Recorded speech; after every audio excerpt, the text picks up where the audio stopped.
Hello, everyone. I'm Patty Ann Brown, and you are in the Strategy Room. Weekly Standard editor Bill Kristol is sparking controversy among Republicans after posting that there will be, quote, an impressive independent candidate entering the presidential race. Kristol and other conservative pundits have long been working to attract a third-party candidate to run in November amid fears about GOP presumptive nominee Donald Trump's conservative credentials.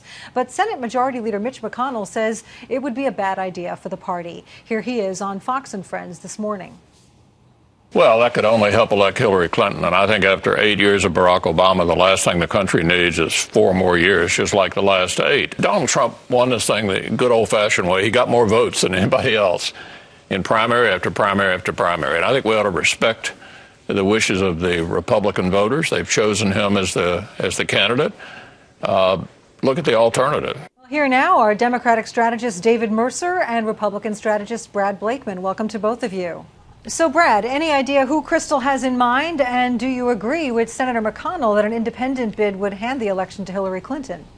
I have no idea who Kristol's talking about. And he must be talking about 2 people because there must be a running mate as well. And let's see if they announce that contemporaneous with the announcement of the third-party bid for president. I happen to agree with the majority leader of the Senate. I agree with our leader of the party, Reince Priebus, that it makes absolutely no sense at all to have a third-party candidate. It can only help Hillary Clinton and erode votes from the Republican nominee. We cannot win unless we're a united party. We have to have our base, and if we don't have it, we don't win. There are already a few other party candidates. One of them, New Mexico Governor Gary Johnson, is running on the Libertarian line. Johnson gets 10% of the vote in polls, pitting him against both Clinton and Trump. So if some Republicans go to Johnson and others go to Kristol's candidate, David, is this the Democrats' dream come true? It adds to the dream come true.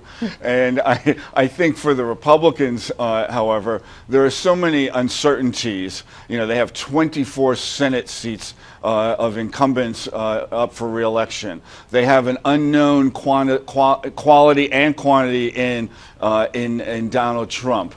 And to add to that a libertarian candidate or an independent candidate makes for rough going for a party that in 5 of the last 6 presidential elections has failed to win the popular vote. So they're already starting in a negative in terms of history. Having one more uncertainty that takes away even more votes beyond what votes they're losing with the acerbic or the biting comments by Donald Trump on Hispanics, on women, and so forth. You know, again, their math is subtraction as opposed to addition when it comes to getting votes going into a general election. All right. Well, those pushing for a conservative third-party candidate are having trouble recruiting someone, or at least they were, in part because mainstream Republicans are threatening to smear the third-party candidate as a spoiler. Brad, if a big name has agreed to run as an independent, is this candidate risking their political reputation, or would they be willing to accept the scorn of Trump supporters in exchange for being embraced by the anti-Trump crowd? Well, certainly a third-party candidate has to realize, like Bernie Sanders had to realize going into this thing, that you can't win. Bernie couldn't win against the Hillary machine, impossible with the superdelegates, but he played along. And the third-party candidate coming in at this stage for the Republicans or against the Republicans would only mean that he'd be or she would be a spoiler. There is no way that person could possibly win.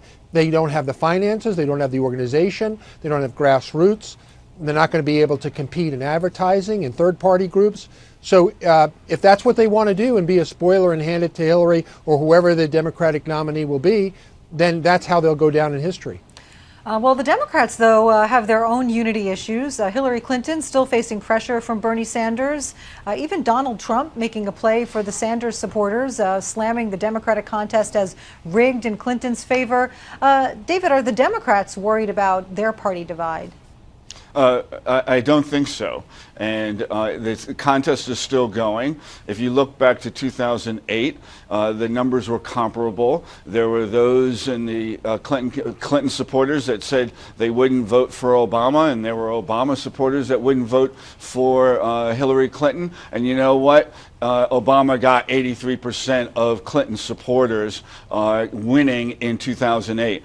He also was ahead of McCain. Then McCain won the nomination, and he gained points on Obama. But after Obama was nominated, it flip-flopped, and he took the lead. So I think let's not read too much into this. And as Hillary Clinton has said before, she is fighting for every vote, and she's not going to leave any stone unturned in doing so, which is why you see her in California, which I might remind the viewers, she won by 8 points against Obama in the 2000 primary. We all know who became the nominee. We're going to be talking about that in a separate segment. Sure. So let's wrap up this one for now. Brad and David, thank you both for joining us. Thank you.